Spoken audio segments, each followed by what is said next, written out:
Olá, aluno, olá, aluna, sejam bem-vindos. Eu sou o professor Disseu Costa Júnior e eu gostaria de iniciar esse bloco agora, lembrando que a psicomotricidade ela é uma ciência transdisciplinar.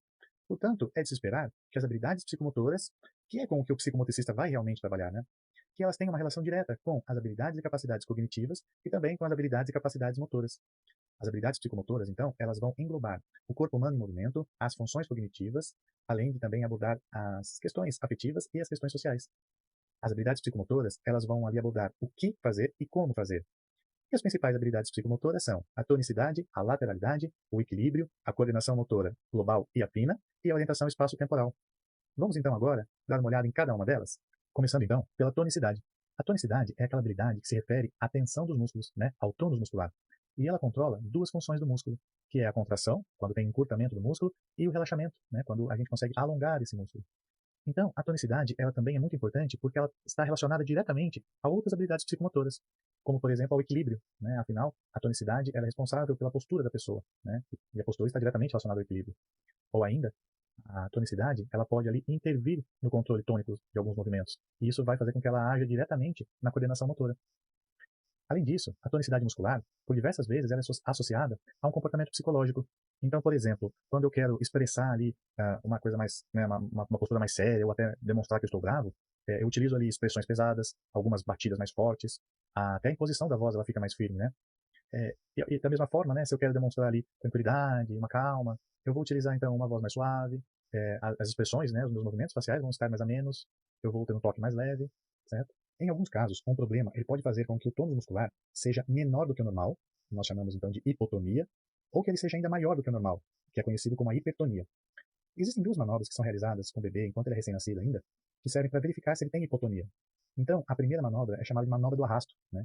Com o bebê deitado, a gente pega ali o bracinho dele, né, as mãos dele, e tenta levantá-lo. Se ele tiver com a tonicidade dele ali adequada, a cabeça vai se sustentar e ela vai acompanhar o tronco nessa subida, né? Mas caso esse bebê já tenha hipotonia, a cabeça não tem sustentação e ela vai para trás, né? Como ele está deitado, ela vai para baixo, né? E nesse mesmo pensamento, existe uma outra manobra que é chamada de manobra da sustentação ventral, né? Onde a gente vai pegar o bebê e sustentar ele na palma da mão com a barriga dele, né? Com o ventre dele apoiado. E aí, se ele tiver hipotonia, ele também não consegue sustentar a cabeça, então ela vai ficar caída aqui para baixo. Os bracinhos dele também vai ficar aqui, vão ficar para baixo, né? E até o quadril e as pernas aqui vão ficar soltas para baixo, né? Que é uma imagem diferente do que se o bebê tivesse um tônus muscular adequado, né? Onde, ao apoiar ele, o tronco dele estaria reto, né? A cabeça dele estaria apoiada, até os braços e pernas estariam mais rígidos, né? Uma leve flexão ali nos cotovelos, joelhos e tornozelo deixaria esse bebê um pouco mais firme, né, apoiado na mão, e não como uma letra U ao contrário, né, uma letra U invertida, no caso se ele tivesse hipotonia. E quando a gente pensa então no outro oposto, né, quando tem ali uma elevação excessiva do tônus muscular, que é a hipertonia, existem dois tipos de hipertonia. Então nós temos a hipertonia plástica, que é conhecida também como rigidez, e que ela comete todos os membros, né, todos os membros, não, desculpa, todos os músculos do nosso corpo, e também temos a hipertonia elástica, que é conhecida também como espasticidade, que acomete apenas alguns músculos do corpo. Existe também um teste para a gente verificar se a pessoa ela tem hipertonia, qual das duas hipertonias que ela tem, né? Então, a gente vai pegar aquele membro que ele está com o músculo contraído e vai ali oferecer uma resistência para esse movimento. Se quando a gente faz essa resistência, nessa força contrária, ele oferecer uma resistência no começo, mas depois ele relaxar, né? É chamado isso de sinal do canivete, né? Porque como o canivete é difícil no começo, depois ele acaba abrindo, né? É um movimento característico da espasticidade, né? Que é comum, por exemplo, no AVC. E se nesse momento aqui que a gente está oferecendo a resistência, ele for ali relaxando e segurando, relaxando e segurando, né, como se fossem soquinhos, né, se assemelhando muito ao movimento de uma catraca, né, é chamado de sinal da roda denteada. E esse sinal ele é característico da rigidez, né, e acontece, por exemplo, quando a pessoa tem mal de Parkinson, certo? Bom, vamos então agora passar para a próxima habilidade psicomotora, que é a lateralidade. Essa habilidade, muitas vezes, ela é confundida com o conhecimento cognitivo, né, de direita e esquerda, mas ela é mais do que só isso, né? Ela se baseia, então, na realização dos movimentos com os dois lados do corpo, né, de forma junta ou separado, mesmo a gente tendo um domínio de um lado sobre o outro, né? E essa dominância lateral, né, que vai definir se a gente é destro ou canhoto, ela é controlada pelo hemisfério cerebral. Então, se a predominância é do hemisfério direito, nós vamos ter o domínio motor do lado esquerdo. E o contrário também é verdadeiro, né? Se a predominância aí é do hemisfério esquerdo, o domínio motor vai aparecer do lado direito.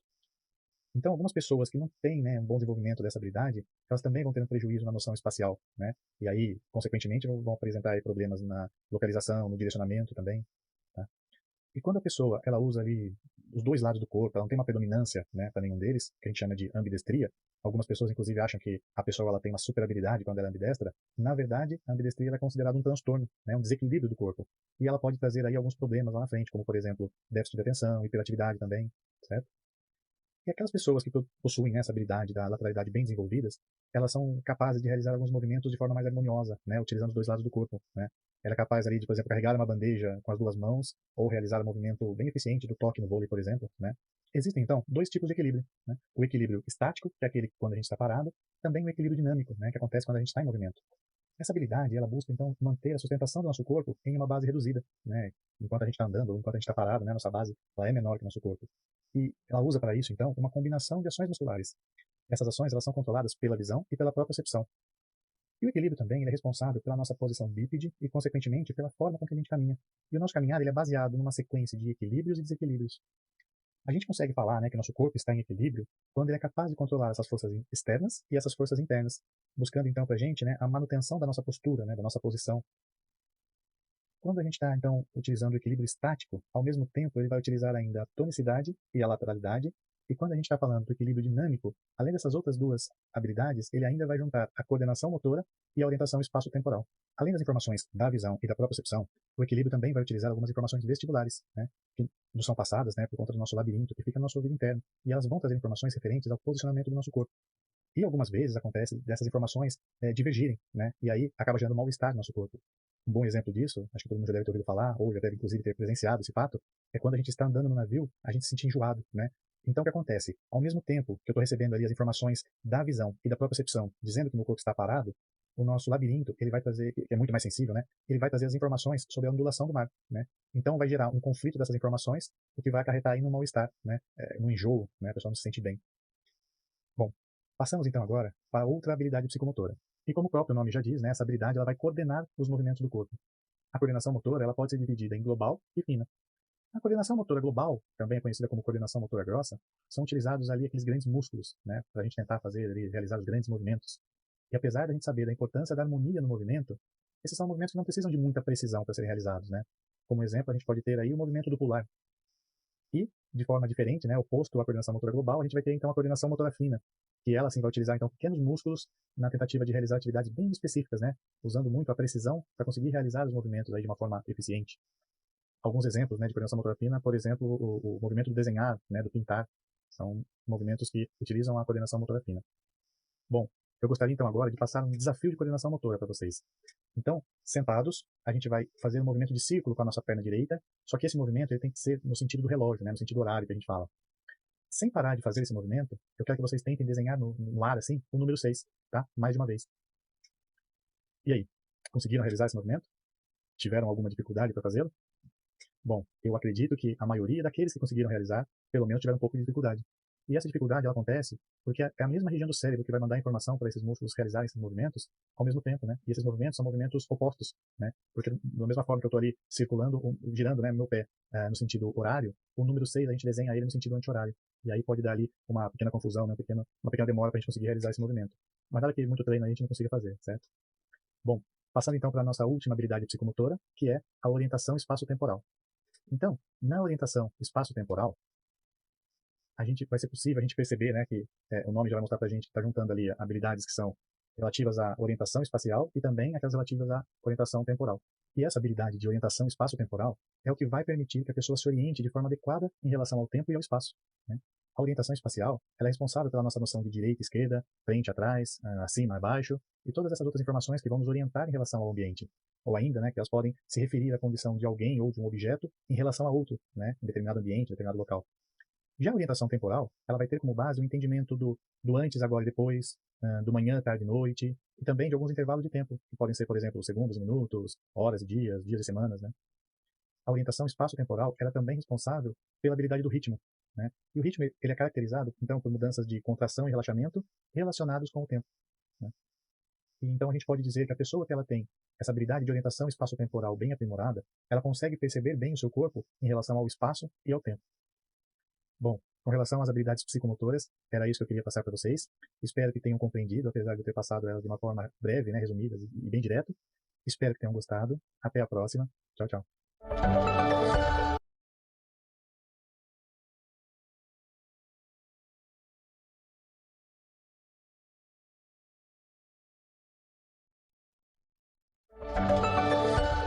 Olá, aluna, sejam bem-vindos. Eu sou o professor Dirceu Costa Júnior e eu gostaria agora de trazer aqui para você mais uma habilidade psicomotora, que é o esquema corporal. Ou será que é imagem corporal? Consciência corporal? Bom, eu não sei você, mas é muito comum as pessoas confundirem um pouco essa terminologia, né? Afinal, né, os nomes são parecidos e o significado delas também trazem bastante coisas em comum. Por isso, então, resolvi trazer todas elas aqui para que a gente consiga, então, diferenciá-las e compreendê-las também, né? Vamos, então, dar uma olhada em cada uma delas? Então, o nome correto da habilidade psicomotora é esquema corporal. E o esquema corporal, ele vai ali tratar de todo o conhecimento que a gente tem referente ao nosso corpo, quer seja em partes ou até no corpo inteiro, né? E de todos os gestos motores que essas partes do seu corpo são capazes de realizar, né? E ainda, todas as diversas combinações que esses gestos aí podem ainda criar.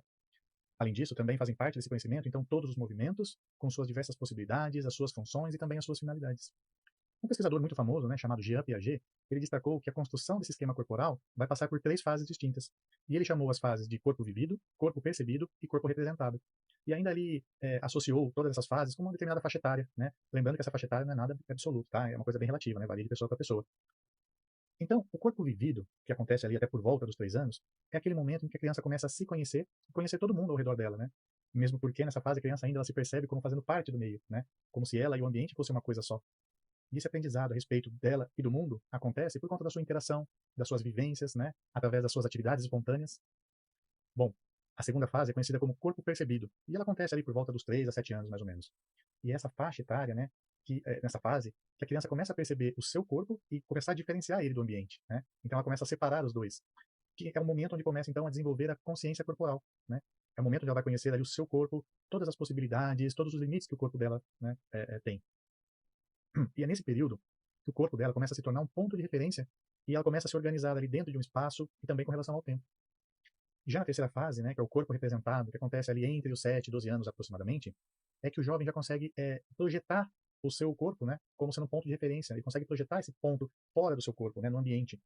É o momento também que ele mantém o domínio corporal bem mais apurado e a imagem corporal passa a ter movimento e a ser antecipatória, né?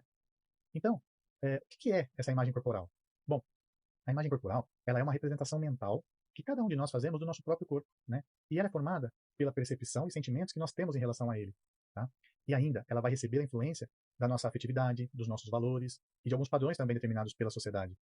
São, então, as experiências que a gente vivenciou, complementadas por um julgamento que nós e a sociedade, né, ao nosso redor, vai fazer, vai avaliar desse corpo. Bom, a imagem corporal ela vai mostrar a pessoa como ela se vê, como ela vê o mundo ao seu redor, mas principalmente de como essa pessoa se vê nesse mundo que a cerca, né? Quando uma pessoa ela tem então uma visão irreal de como é o seu próprio corpo, ela vai acabar criando uma distorção nessa imagem corporal dela. E isso pode levar então a alguns quadros de distúrbios alimentares, como a bulimia, a vigorexia e também a anorexia nervosa. E também alguns distúrbios comportamentais, né? Como a depressão e a baixa autoestima, por exemplo. Bom, a autoestima está ligada diretamente na imagem corporal, né? Porque nada mais é do que uma valoração, né? Que pode ser negativa ou positiva, mas é uma valoração da satisfação que a pessoa tem do seu corpo e, consequentemente, de si mesma, né? Então a gente vê, né, o quanto é importante a nossa opinião e mais todas essas informações da sociedade, né, pra gente. Bom, diversos fatores intrínsecos e extrínsecos, eles vão tornar essa imagem corporal dinâmica, né? Ela está ali em constante modificação. Então, como exemplo que a gente pode dar de um fator intrínseco, a gente pode usar algumas alterações que o nosso corpo pode sofrer. Como, por exemplo, né, uma pessoa pode engravidar e aí o corpo dela vai mudar. Ela pode emagrecer ou precisar amputar alguns dos membros dela, né? E aí, para a gente tentar exemplificar, então, alguns fatores extrínsecos ao corpo dela, a gente tem, então, algumas alterações nos padrões de beleza da sociedade. Ou, por exemplo, né, o uso de enfeites como joias, algumas roupas, né, ou até alguns acessórios. Eu acredito que você já deve ter visto aí uma pessoa que se arrumou bastante, né? Ela está produzida, né, vamos dizer assim. E ela fala assim, nossa, hoje eu estou feliz comigo mesmo, né? Hoje eu estou bem. Então, é realmente isso mesmo, né? Ela está mudando a imagem corporal dela para uma imagem que ela acha que é boa, né? Então, geralmente, ela vai sair, vai para uma festa, para algum lugar, essa pessoa ela vai se arrumar, né? Ela vai ali colocar os adornos que ela acha que fica bonito, vai se preparar nas roupas, né? No caso das mulheres, então, principalmente para maquiagem, né? Tem outros adornos ali. E ela fala assim, nossa, eu tô me sentindo bonita. E ela realmente tá, né? Essa imagem corporal dela, ela consegue trazer ali todo um valor afetivo, né? Junto com ela. Bom, e esse ponto de referência, né, que ele é criado, que é a imagem corporal, ele vai permitir ainda que a gente possa analisar o nosso movimento antes de realizar, né? Do momento que eu consigo já exteriorar essa imagem corporal, né, eu consigo viabilizar, né, e projetar essa imagem assim mentalmente, né, executando o movimento. Tá? Eu acho que em gestos esportivos isso fica bem claro, né, quando a pessoa ali antes de uma competição, ela está parada, ela fica um tempo ali olhando pro local mesmo, né, para a estrutura onde ela vai competir, e ela fica parada olhando durante um bom tempo, ela está imaginando, né, todos os movimentos que ela treinou, que ela vai fazer, que ela pode fazer, então ela consegue fazer essa projeção. Então alguém pode até me perguntar, né, mas professor, na representação gráfica que você está utilizando agora, né, que está mostrando aqui para gente, a consciência corporal e a imagem corporal, elas estão ali fora do esquema corporal, né, inclusive do mesmo tamanho, né? Então, o que eu gostaria com essa imagem não é a gente ter essa imagem de tamanho ou até de pertencimento de uma dentro da outra, mesmo porque, né, quando a gente começou a mostrar, eu acho que se a gente conseguiu entender, fica bem claro que a consciência corporal e a imagem corporal, as duas estão dentro do esquema corporal, né? Então, eu quis utilizar essa imagem dessa forma para mostrar que os três itens, né, esses três temas corporais, eles se referem diretamente à corporeidade, né?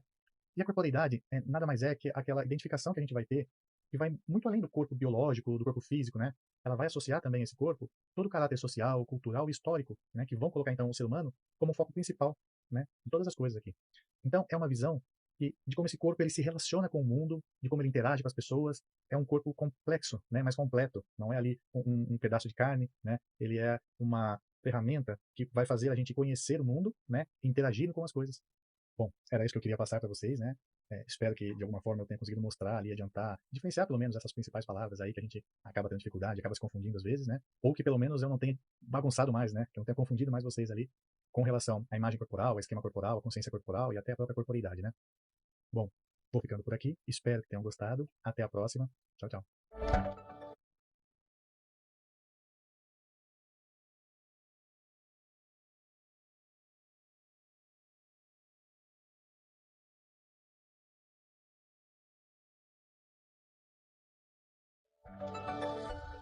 Olá, aluno, olá, aluna, sejam bem-vindos. Eu sou o professor Disseu Costa Júnior e eu gostaria agora da sua companhia para que a gente possa conversar sobre a observação e o diagnóstico em psicomotricidade. Quando a gente fala sobre a aplicação da psicomotricidade, pode ser no campo educacional ou até no campo terapêutico também, é muito importante a gente lembrar que existem diversas abordagens que a gente pode utilizar. No campo educacional, na grande maioria das vezes, o nosso objetivo é com o desenvolvimento completo de todas as habilidades psicomotoras. Já no campo terapêutico ou até na reeducação psicomotora, o foco passa a ser então sobre uma habilidade psicomotora, né, ou algumas delas, né, poucas delas. E aí nesses casos específicos terapêuticos de reeducação psicomotora, é importante que a gente antes da intervenção faça o diagnóstico, né? Esse diagnóstico vai servir para a gente confirmar a necessidade da intervenção, também para a gente saber qual será ela, né? Quais os melhores caminhos que a gente vai ter ali para realizar essa intervenção. Bom, e antes do diagnóstico, é muito importante que a gente colete informações e dados para que a gente possa então basear, né, o nosso diagnóstico. Existem várias formas de a gente coletar dados, coletar informações, mas na psicomotricidade, a forma mais utilizada é a observação, né? É importante a gente lembrar que a observação, existe aí diversos formatos que a gente pode utilizar, né, para realizar essa coleta de informação. E também é legal que a gente saiba que a escolha desse formato, né, da observação, ela vai se basear principalmente na situação, né, no contexto que está sendo realizada a observação e também nas preferências do observador. Vamos então ver alguns pontos importantes agora sobre a observação. E a observação já é um campo muito vasto, né? Já existem diversos materiais aí produzidos sobre esse tema. E o que eu trouxe aqui é uma pequena parcela, né, de tudo que existe sobre observação, né? Porém, essa pequena lista aqui são itens que eu considero que são importantes para a psicomotricidade. Tudo bem? Então, começando aqui, o primeiro ponto que eu trouxe é com relação ao que nós vamos observar, né? Que nesse caso específico, nós vamos estar acompanhando um desenvolvimento, né, um processo. Então, é muito importante que a gente saiba as etapas, as fases desse processo, né, do desenvolvimento psicomotor, nesse caso, e a gente conheça as principais características de cada fase, para que a gente consiga, então, focar, direcionar melhor ali a nossa observação, né? Isso vai facilitar bastante aí o nosso trabalho. Outro ponto importante, eu considero, é o contexto, né, a situação daquilo que está acontecendo. Então, a gente sabe da influência do meio e de outras pessoas nas habilidades psicomotoras. O quanto mais próximo da situação real eu chegar, se eu não conseguir, né, na própria situação, fazer essa observação, o quanto mais próximo dela eu chegar, maior vai ser a confiança nos dados que eu vou coletar, né? É difícil, por exemplo, eu observar algum problema, né, algum quesito relacionado ao relacionamento, se eu vou observar numa situação onde as crianças estão cada uma sentada na sua carteira fazendo sua atividade numa sala de aula, entende? E aí também com relação a essa influência de outras pessoas, né, a gente pode pensar então no observador, né, se ele está ali participando da atividade ou não. E aí tem pontos positivos e negativos, né, nas duas formas de observar. Quando, por exemplo, eu sou um observador participante, né, eu estou na atividade, talvez eu consiga ali captar, pegar algumas informações, e se eu estivesse longe, distante, né, fora da atividade, talvez eu não conseguisse, né. E ao mesmo tempo é importante a gente lembrar que essa presença, né, do observador ali, ela pode alterar o comportamento daquela pessoa que está sendo observada, tá? Então acho que vale a gente analisar e pesar aí o que seria melhor em determinada situação, tá? Com relação à frequência, né, eu considero que uma única observação ela pode ali desviar, até mascarar algumas informações, né? E como exemplo, a gente pode pensar numa pessoa que eu vou observar por conta de determinado comportamento motor ou comportamento social mesmo, e naquele dia ela não está se sentindo bem, aconteceu alguma coisa em casa ou está ali com algum mal-estar, e que ela não vai realizar as atividades da mesma forma que ela realiza normalmente, né? Então aqui eu aconselho, né, que a gente faça mais de uma observação, para que a gente não tenha ali um problema de um dado que não vai ser muito concreto, tá? E por fim, a gente pode dividir a observação também em observação estruturada e não estruturada, né? Onde a observação estruturada é aquela que vai ser planejada, mais controlada, sistematizada até, certo? Em oposição a outra forma de observação, né, não estruturada, que vai ser mais informal, mais livre, né, mais espontânea até. Então a gente pode utilizar uma delas, né, escolher por uma delas, ou até em momentos distintos, né, optar por uma ou por outra. Tá? E por fim, a gente pode então aqui pensar na observação estruturada e não estruturada. A diferença entre elas, né, que na observação estruturada, de forma bem resumida, é aquela que vai ser planejada, né, vai ser controlada, vai ser sistematizada, né? E ao contrário, né, a não estruturada, ela vai ser mais informal, mais espontânea, mais ocasional, né? E nós podemos aí optar por qualquer uma delas, ou até as duas a gente pode utilizar, né, em determinados momentos, né, em situações diferentes. Por exemplo, se eu estou ali observando um grupo, né, um grupo de crianças realizando atividades, eu posso utilizar uma observação não estruturada, né? Então, eu estou observando, eu tenho ideia, né? Eu sei que é na área da psicomotricidade que eu estou observando algumas coisas, mas eu não tem nada específico, né? Não é nem com uma pessoa específica, nem com uma habilidade específica. Então, o ideal aqui é que seja utilizada não estruturada. Então, no meio dessa observação, eu consigo perceber que tem uma criança que ela me chamou a atenção por um determinado motivo, certo? Aí, então, eu posso utilizar nesse momento, né? Outro profissional me informou que durante uma observação não estruturada ele percebeu algo diferente. E aí, com foco já em determinada pessoa e talvez já em determinada habilidade, eu posso preparar uma observação mais estruturada, né? Eu posso ali organizar de uma forma onde fique mais fácil eu confirmar aquela informação. E além da observação, uma outra forma de coletar dados também utilizada na psicomotricidade é através dos testes psicomotores, com destaque aqui para o BPM, que é a bateria psicomotora que foi criada pelo professor português Vítor da Fonseca e que vale muito a pena a gente conhecer. Bom, passar então essa fase de coleta de dados, de busca de informações, quer seja através de observação ou dos testes psicomotores, já é possível realizar então um diagnóstico. O diagnóstico vai trazer para a gente informações que podem ser a respeito da fase do desenvolvimento que essa pessoa se encontra, pode ser com relação ao nível de determinada habilidade psicomotora. Também a gente pode trazer, então, o diagnóstico de uma dificuldade ou até de um distúrbio, né? E pensando, então, nos distúrbios psicomotores, a gente sabe que identificar esses distúrbios não é uma tarefa fácil, né? Por todo o contexto da psicomotricidade que a gente já conhece, né? Mas em 1980, esse pesquisador ele conseguiu separar alguns distúrbios psicomotores em alguns grupos e ele classificou eles conforme os seus aspectos. Então a gente começa aqui, né, a fala deles pela instabilidade psicomotora, que é quando falta para a pessoa alguns controles motores e cognitivos.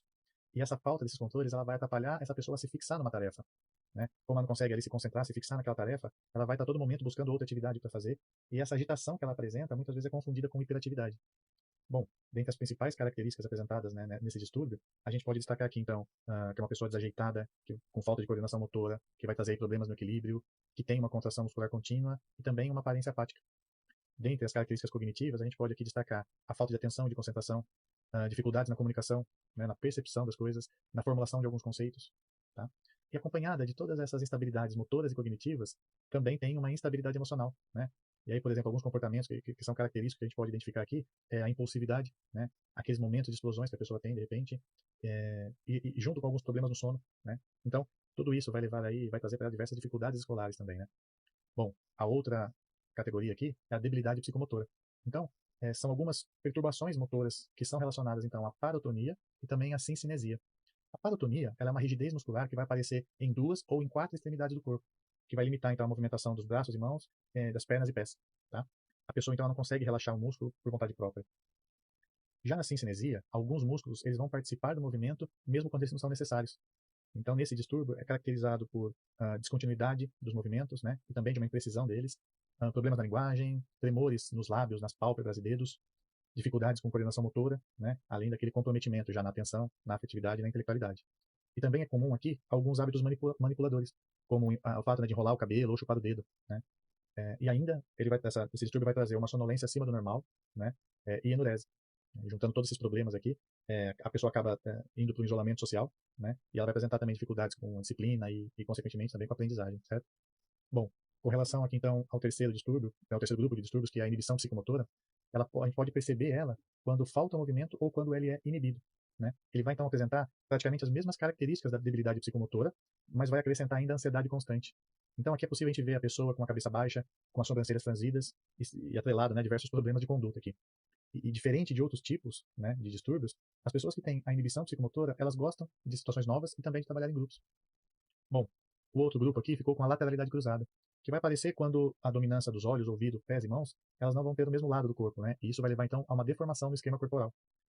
As pessoas que têm a lateralidade cruzada, elas podem apresentar então uma fadiga constante e acima do normal, distúrbios de sono e problemas na coordenação, né? Quando ela vai aparecer ali que ela é desajeitada e possivelmente até ela tem sofre algumas quedas além do normal, tá?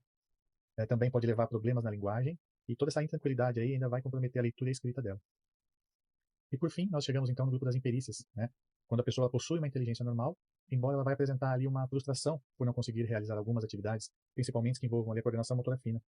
Então, nesse distúrbio, as pessoas elas têm ali um movimento mais rígido, né? E é isso que vai tornar ela mais ajeitada, esbarrando em tudo, né? E essa rigidez também vai ali trazer para ela um aumento da fadiga, certo? Bom, sobre a observação e o diagnóstico na psicomotricidade, era isso que eu queria passar para vocês. Espero que tenham gostado. Obrigado por me acompanhar até aqui. Até a próxima. Tchau, tchau.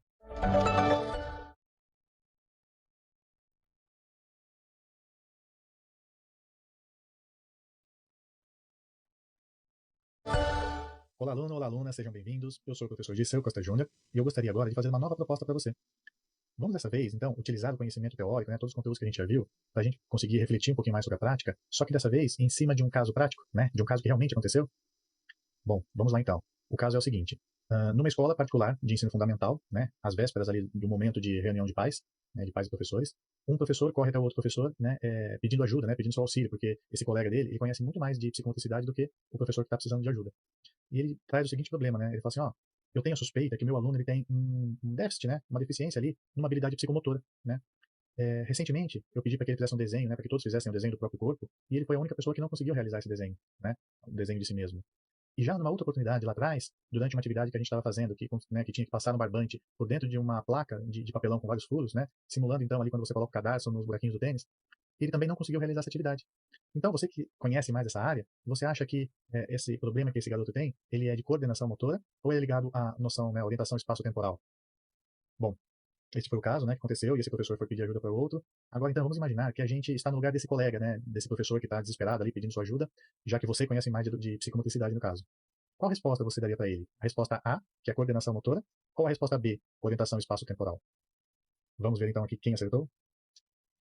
Se você optou, então, pela resposta A, coordenação motora, você foi por um ótimo caminho, né? Afinal de contas, para você realizar essas duas atividades, o desenho no papel ou realizar esse movimento, né, de passar um barbante, uma cordinha ali, um fio por dentro dos buraquinhos, para você conseguir realizar os dois, você precisa da coordenação motora fina, né? E se o aluno está apresentando dificuldade nessas duas atividades, que precisam dessa habilidade, então é muito provável que ele tenha algum problema, né, algum déficit com relação a essa habilidade motora, certo? Mas se você respondeu a letra B, né, orientação espaço-temporal, você também pode ter acertado, né? Afinal de contas, para você realizar um desenho no papel, né, ainda mais com relação ao próprio corpo, né, e também para você simular aquele, como se fosse o cadastro, né, passando nos buraquinhos do tênis, você também utiliza a orientação espaço-temporal nesses casos, né? Então, pode ser sim um problema né, com essa habilidade motora também, psicomotora também, certo? Porém, se você optou por não escolher nenhuma dessas duas, né, por entender que você não tem ainda dados, né, subsídios, informações suficientes para realizar esse diagnóstico inicial, eu creio que você foi pelo melhor caminho, né? Afinal de contas, com uma única performance, fica complicado de você realizar ali um diagnóstico que vai ser decisivo na sua intervenção, né? Essa primeira observação, ela serve sim como um ponto de partida para despertar ali um olhar mais aprofundado, né, para essa situação, para esse caso, né, para esse aluno. E depois, né, dessa suspeita que foi observada, o próximo passo então seria a fase de coleta de dados, né? Onde você pode, inclusive, né, utilizar ali a observação, né, lembrando aí de todas as características que ela tem e que a escolha pela forma com que será feita essa observação, ela tem uma base ali na questão da situação, né, no contexto do que está acontecendo e também na preferência do observador. E ainda você pode utilizar para coletar dados, né, alguns instrumentos, que nesse caso principalmente são os testes psicomotores, só que de preferência, né, vamos utilizar aqueles instrumentos que são cientificamente embasados, né, e que de preferência já sejam validados para a população na qual você precisa realizar esses testes, certo? Baseados então, né, em todas essas informações coletadas, agora sim você já pode realizar o diagnóstico, né? Agora você pode ali já trazer para os responsáveis e até para os seus superiores a informação que você encontrou, né, o problema que você encontrou. Você já tem ali bastante conteúdo, né, bastante dado, bastante informação que vai sustentar esse diagnóstico, né? E de preferência, né, nesse momento, pode ser aproveitado para você também trazer já a solução, né? Você apresentar o problema e já traz a solução. Você já mostra qual intervenção que você vai realizar e qual objetivo que você quer atingir, né? Naquele primeiro momento, se você fosse ali tentar escolher qualquer uma das duas informações, não seria prudente, né, você falar com o responsável algo que você ainda não tem certeza. Por exemplo, acho que o médico nunca vai chegar no paciente e falar assim, ó, eu tô vendo aí, tem uma manchinha aí na sua pele, então você vai morrer daqui a 3 dias, né? Sem antes ter feito o exame, sem antes ter, né, conversado até com outros colegas, com outros profissionais, né, visto outras opiniões, dificilmente ele vai fazer um diagnóstico, vai fechar um diagnóstico assim, né? Então, acredito que na área da psicomotricidade acontece da mesma forma, né? Principalmente quando a gente lida com pessoas, né, seria complicado você fechar um diagnóstico sem ter certeza, né? Hoje em dia a gente vê que tem muitas pessoas que são taxadas, né, que são ali apontadas, que elas carregam alguma coisa, sem ter muito embasamento, né, sem ter muito dado, muita informação real sobre aquilo, né. Então, acho que é importante a gente aí para a resolução desse problema, né, a gente ter essa noção da importância da gente passar realmente por todos os pontos, e nesse caso, né, a atitude que você teria, né, tem várias possibilidades, mas a primeira é de você não definir, né, não sustentar ali um dos dois diagnósticos sem as informações é o principal, né? E aí, partindo, né, nesse case aqui, a gente pode pensar então, né, qual seria a forma que você trataria com o professor, né? Você mostraria todas essas informações para ele, né? Você mostra a importância de você fazer esse passo a passo antes de resolver, né? Você ajuda ele ali também, né? Uma outra atitude que você pode ter, você ajudar ele com os pais, né? Dizendo, sei lá, por exemplo, que você tem uma suspeita de que ele pode ter dificuldade em alguma coisa, mas você está investigando ainda, você não sabe o que é, né? Então você não falou ali, não está deixando claro ali para os responsáveis o que é, você não está fechando o diagnóstico, né? Você está levantando algumas possibilidades. Bom, dentro dessas opções aí, a gente pode agir de diversas formas. Essas são algumas que, né, servem como um caminho aí para a gente pensar no que a gente pode decidir, né, se a gente estivesse nessa mesma situação. Bom, foi possível então a gente perceber, né, a importância que tem a utilização de dados, informações, para que a gente consiga então realizar o diagnóstico, né, e possivelmente uma intervenção. Como é importante a gente ter dados e informações. E eu vou ali até um pouco mais além, né? Quando a gente vai coletar esses dados, né, a gente precisa utilizar então um instrumento adequado, né? E a gente precisa saber utilizar, né, aplicar bem esse instrumento, né? No caso aqui são testes psicomotores, né, os mais comuns. Mas se a gente estudar e testar, né, algumas vezes, a gente vai conseguir aplicar melhor. E aí, com essas duas ações, a gente consegue coletar dados que são muito mais confiáveis, né? E também, ao mesmo tempo, né, juntando ali, então, informações que são confiáveis, né, a respeito, ou ali, né, vindas da observação, ou até algumas informações que nós vamos utilizar de estudos para fazer a comparação e realizar o diagnóstico, que elas sejam cientificamente comprovadas, né? Porque aí você tendo dados confiáveis, informações que também são fidedignas, são confiáveis, você vai ter ali uma robustez muito grande para você conseguir realizar um bom diagnóstico, né? E quando você realiza esse bom diagnóstico, a proposta de intervenção que você vai tirar dali, ela é muito mais precisa, tá? Bom, se você tem ali um bom diagnóstico, uma possibilidade de uma intervenção muito mais precisa, é só você realizar da melhor forma essa intervenção, que aí a chance de sucesso vai ser muito grande, né? Você vai conseguir ali ter um trabalho completo, robusto, né, bem embasado, e você vai conseguir, então, utilizar a ciência para você conseguir realizar diversos feitos ali, né? Você vai fazer uma intervenção efetiva, né? Ou talvez você faça ali um diagnóstico para que outra pessoa faça a intervenção, mas aí você vai ser muito mais preciso também nessa indicação ou nessa intervenção. Bom, eu espero que vocês tenham gostado, né, que esse conteúdo seja útil para você em algum momento da sua atividade profissional. Vou ficando por aqui. Até a próxima. Tchau, tchau.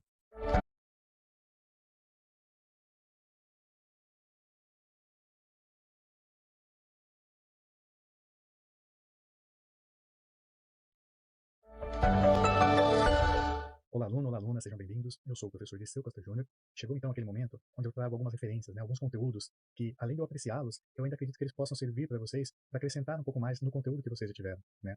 Então, como primeira referência, eu vou trazer para vocês um clássico, né? É um livro chamado O Corpo Fala, né?